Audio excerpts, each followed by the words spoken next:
اعوذ باللہ من الشیطان الرجیم بسم اللہ الرحمن الرحیم وَإِذَا أَذَقْنَا النَّاسَ رَحْمَةً مِّن بَعْدِ ضَرَّاءَ مَسَّتْهُمْ إِذَا لَهُم مَّكْرٌ فِي آيَاتِنَا قُلِ اللَّهُ أَسْرَعُ مَكْرًا إِنَّ رُسُلَنَا يَكْتُبُونَ مَا تَمْكُرُونَ هُوَ الَّذِي يُسَيِّرُكُمْ فِي الْبَرِّ وَالْبَحْرِ حَتَّىٰ إِذَا كُنتُمْ فِي الْفُلْكِ وَجَرَيْنَ بِهِمْ بِرِيحٍ طَيِّبَةٍ وَفَرِحُوا بِهَا جَاءَتْهَا رِيحٌ عَاصِفٌ وَجَاءَهُمُ الْمَوْجُ مِنْ كُلِّ مَكَانٍ وَظَنُّوا أَنَّهُمْ أُحِيطَ بِهِمْ دعوا اللہ مخلصین لہ الدین لئن انجیتنا من ہذہ لنکونن من الشاکرین فلما انجاہم اذا ہم یبغون فی الارض بغیر الحق یا ایہا الناس انما بغیکم علی انفسکم متاع الحیاۃ الدنیا ثم الینا مرجعکم فَنُنَبِّئُكُم بِمَا كُنتُمْ تَعْمَلُونَ انما مثل الحیاۃ الدنیا کماء انزلناہ من السماء فاختلط به نبات الارض مما یأکل الناس والانعام حتی اذا اخذت الارض زخرفها وزینت وظن اہلها انہم قادرون علیہا اتاها امرنا لیلا او نہارا فجعلناها حصیدا کأن لم تغن بالامس کذلک نفصل الآیات لقوم یتفکرون واللہ یدعو الی دار السلام ویہدی من یشاء الی صراط مستقیم للذین احسنوا الحسنى وزیادہ ولا یرہق وجوہہم قتر ولا ذلہ اولئک اصحاب الجنہ ہم فیہا خالدون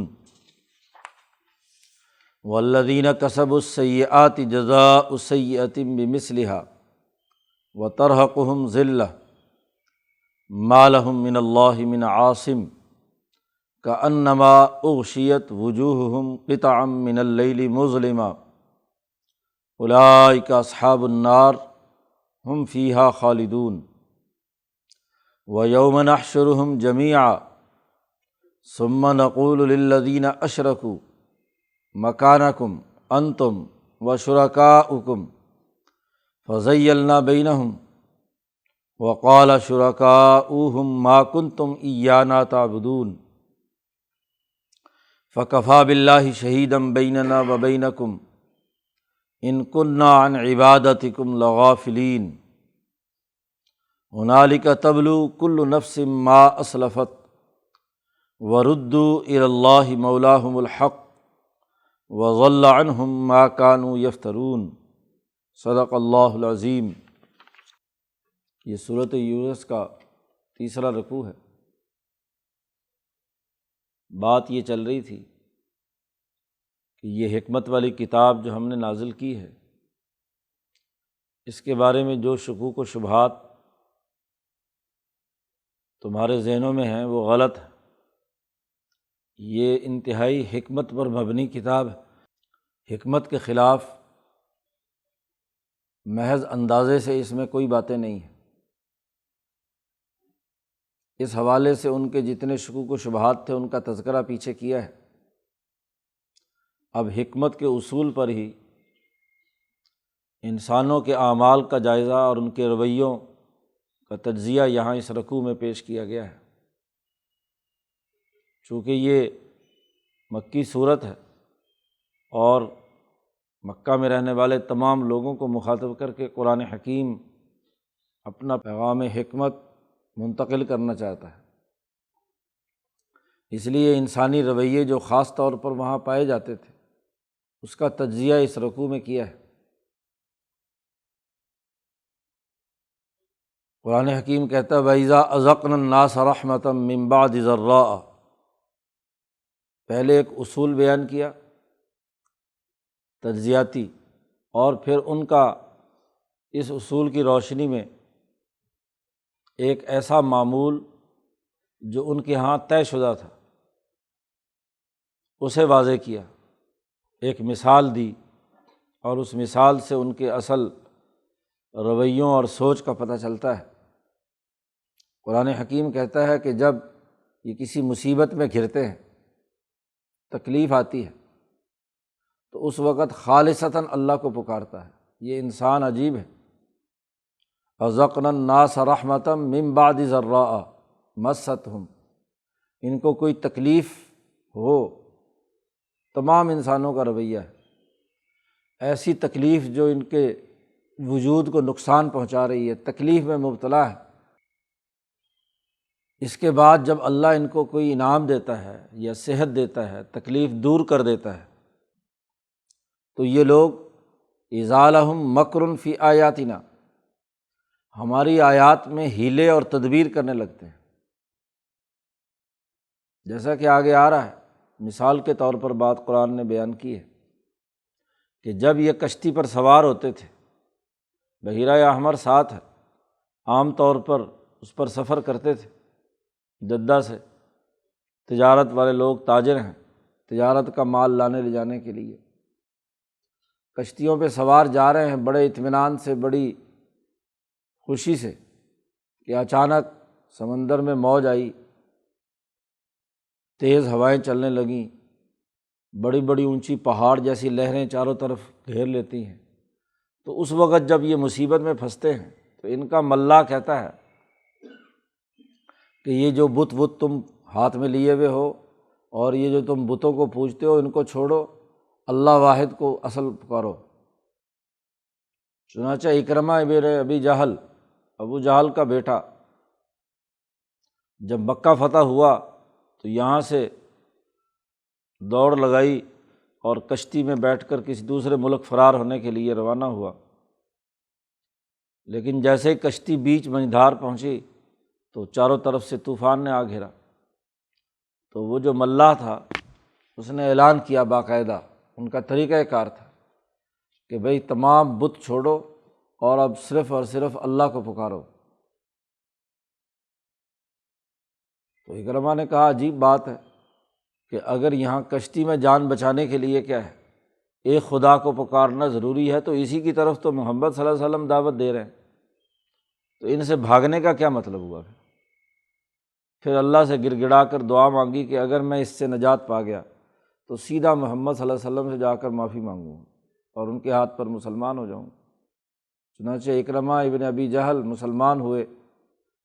صحابی ہیں۔ تو بات یہ ہے کہ یہ طریقہ کار ان کے ہاں تھا کہ ملا اعلان کرتا تھا کہ مصیبت میں ہیں، اس مصیبت کے وقت میں سوائے اللہ کے اور کوئی نہیں تمہیں نجات دے گا۔ تو جب ہم اس انسان کو کسی تکلیف کے بعد کوئی راحت دیتے ہیں، کوئی رحمت اور آسانی پیدا کرتے ہیں، اور جب یہ نجات حاصل کر کے خشکی پر آ جاتے ہیں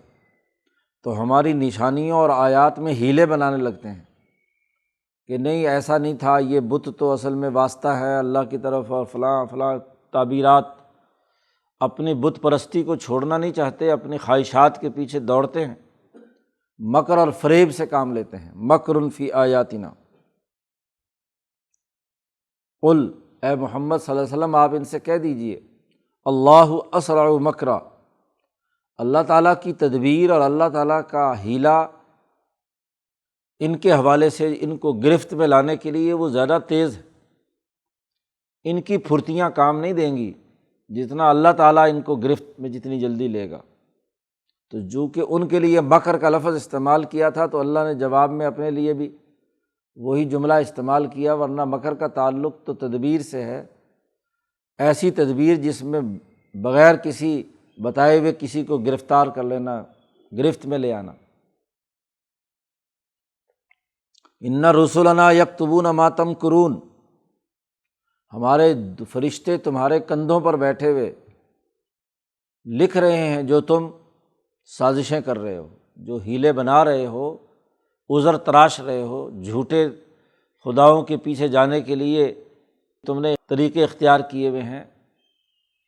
اصل میں تو تمہارے نفس میں اپنی خرابی ہے، سرمایہ پرستی کا مرض ہے۔ اللہ کی وحدانیت کا انکار اس لیے کرتے ہو کہ تمہارے مفادات پر زک پڑتی ہے۔ اس لیے کیا ہے، جو تم سازشیں اور مکر و فریب اور ہیلا جوئی کرتے ہو، ہمارے فرشتے لکھ رہے ہیں۔ اب یہ اصول اور ضابطہ بیان کرنے کے بعد اگلی آیت میں وہ ان کا جو طریقۂ واردات تھا، طریقۂ کار تھا، اسے بیان کر رہا قرآن حکیم۔ والذی یصیرکم فی البر والبحر، اللہ ہی وہ ذات ہے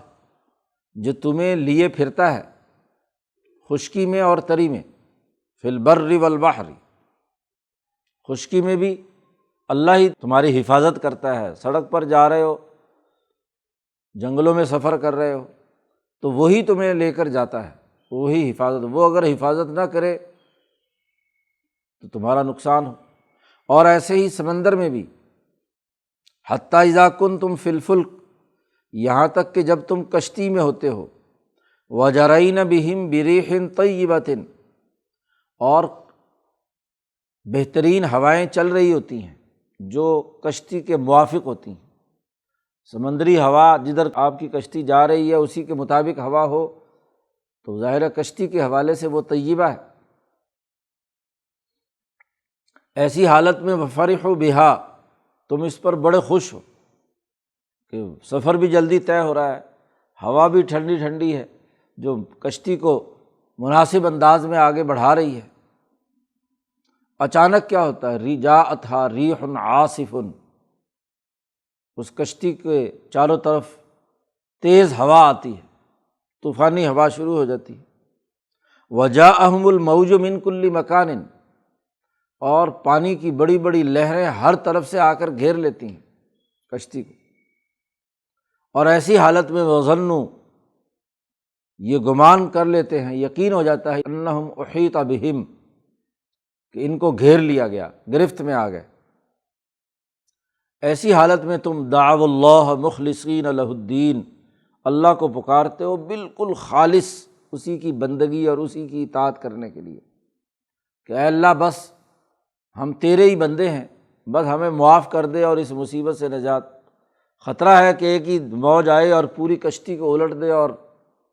دریا غرق ہو جائے۔ ایسی مصیبت کی حالت میں تم خالصتاً اللہ کو پکارتے ہو۔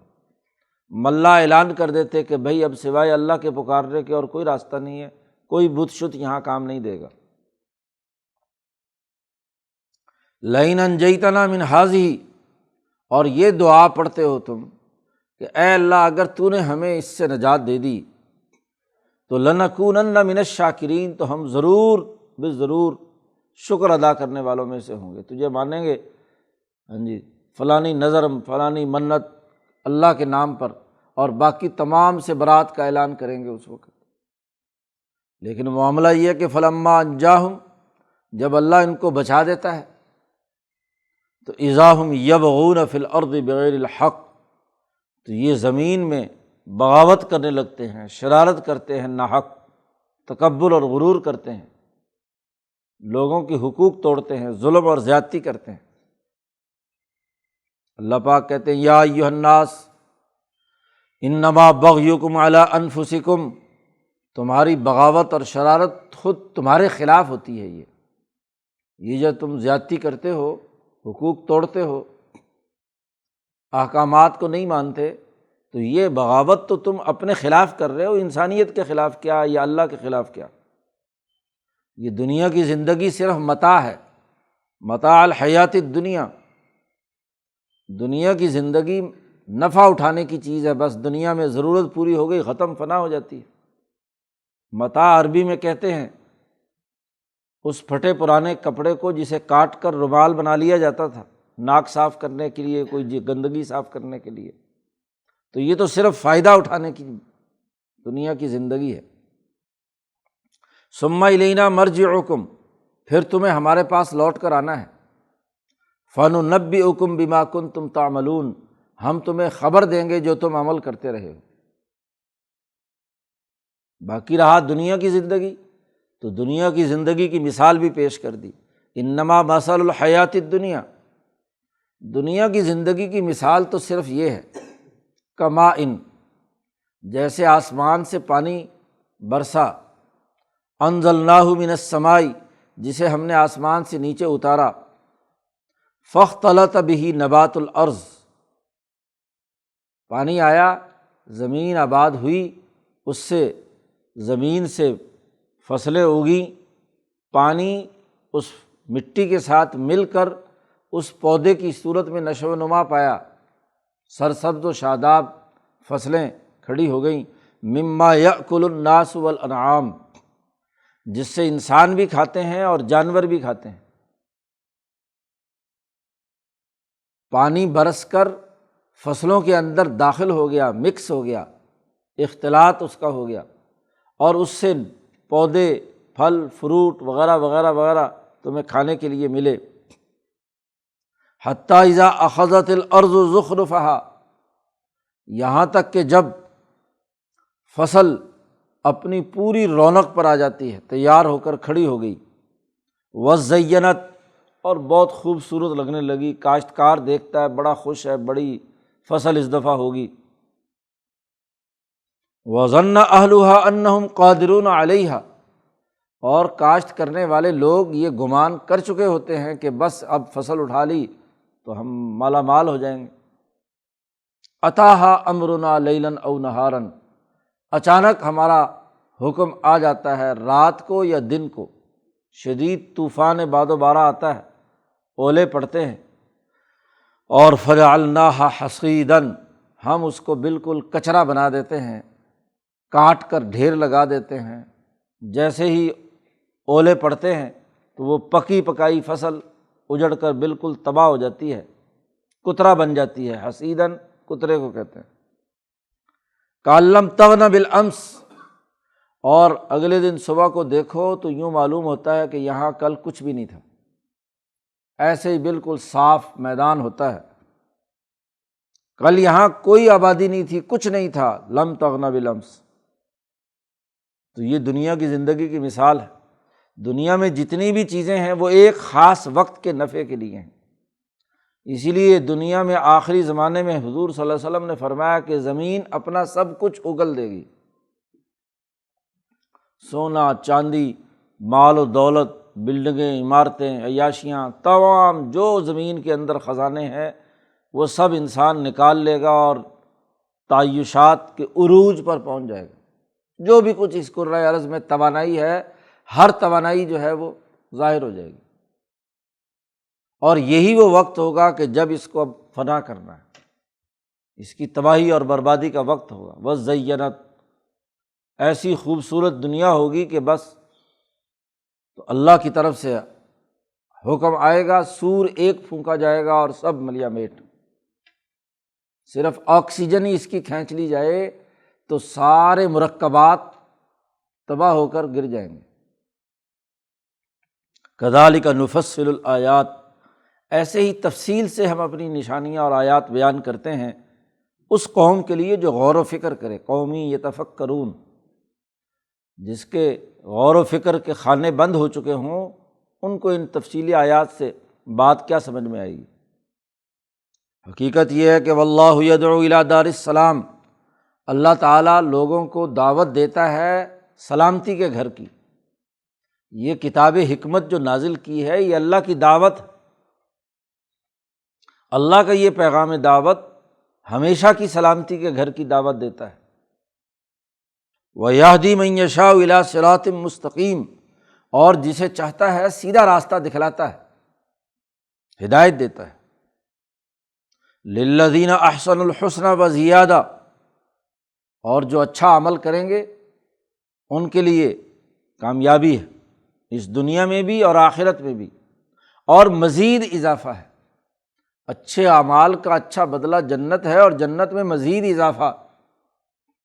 یہ کہ اللہ تبارک و تعالیٰ اپنی زیارت کرائیں گے جنتیوں کو سب سے آخر۔ وَلَا يَرْحَقُ وُجُوهَهُمْ قَتَرٌ وَلَا ذِلَّةٌ، اور پھر جو لوگ کامیاب ہو کر وہاں پہنچیں گے دارالسلام میں، ان کے چہروں پر کوئی ذلت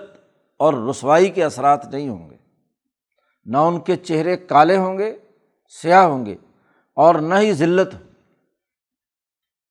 انسان معاشرے میں عزت کے لیے کام کرتا ہے، اور غلط کاری پر جب چہرے سیاہ ہو جاتے ہیں اور لوگ حقیر اور ذلیل سمجھتے ہیں تو ساری عزت پامال ہو جاتی ہے۔ تو جنتیوں کے لیے نہ تو ان کے چہرے سیاہ ہوں گے اور نہ ہی وہ ذلیل اور رسوا ہوں گے۔ اولئک اصحاب الجنہ، یہ جنتی لوگ ہیں، اس میں ہمیشہ ہمیشہ رہیں گے۔ اور وہ لوگ والذین کسبوا السیئات، وہ لوگ جو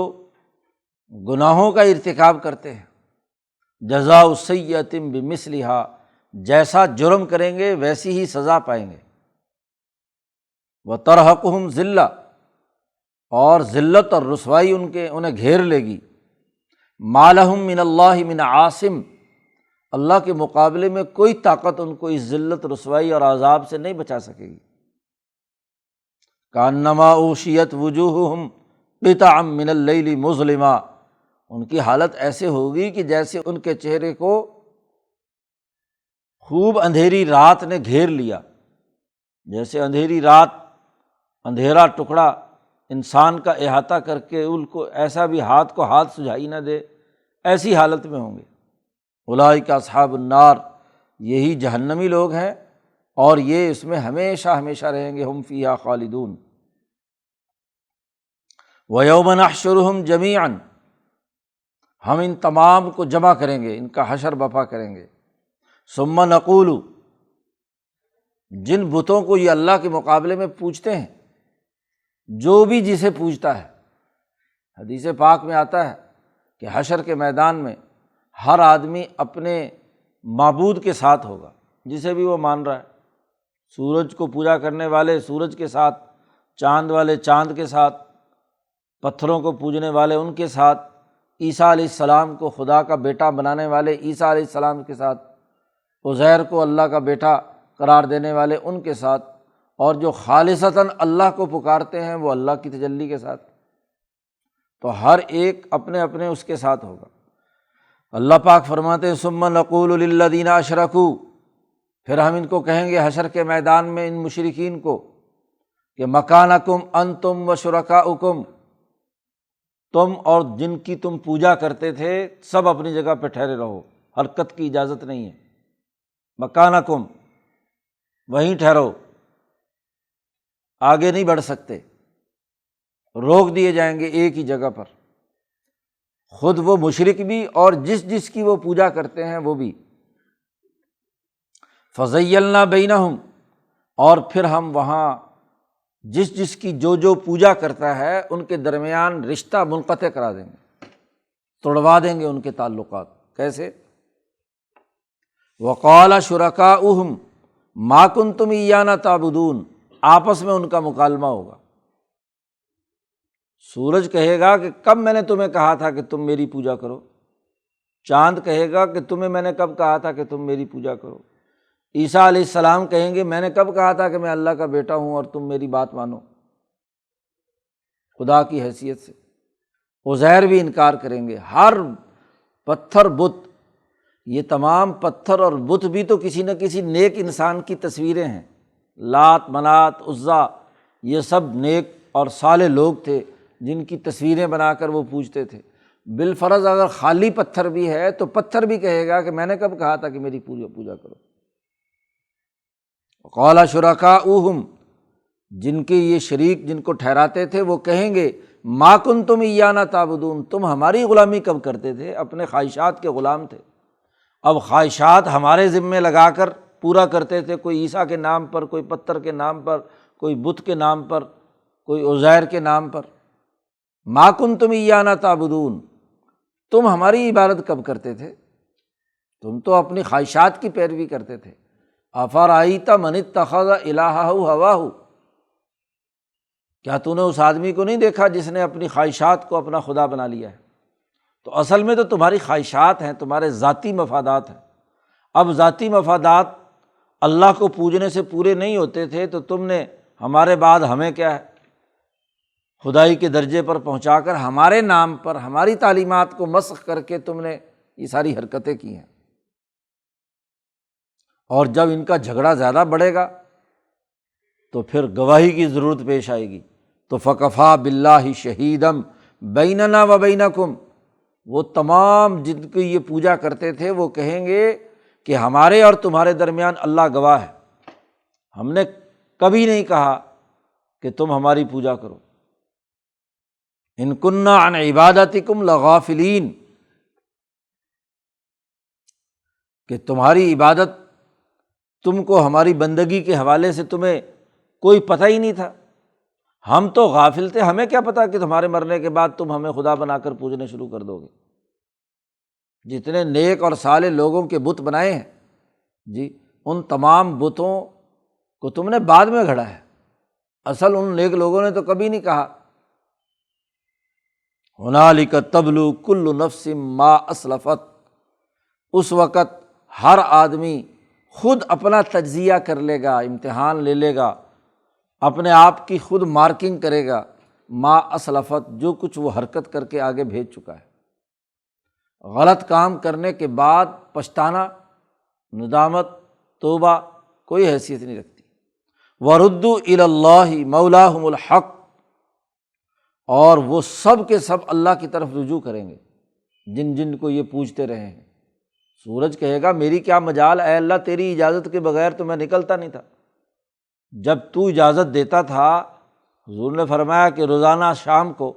سورج غروب ہو کر عرش الہی کے سامنے پہنچتا ہے اور اللہ سے اجازت مانگتا ہے کہ آگے کا سفر جاری رکھنا ہے یا واپس۔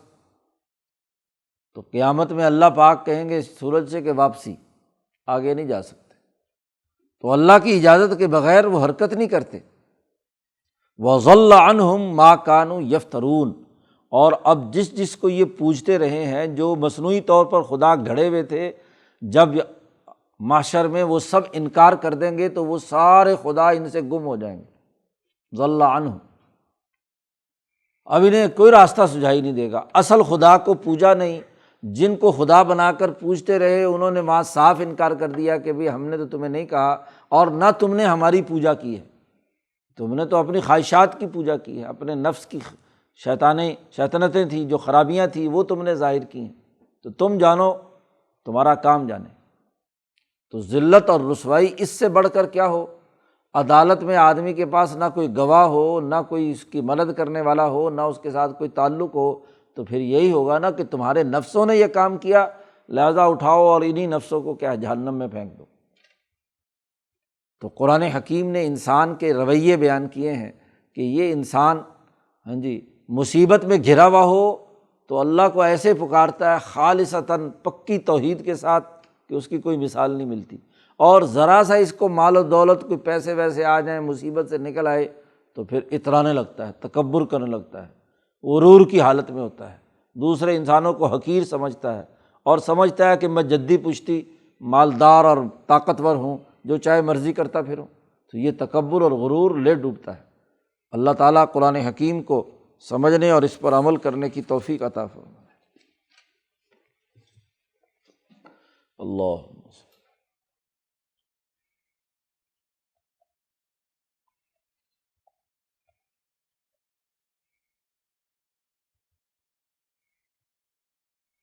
اجمعین۔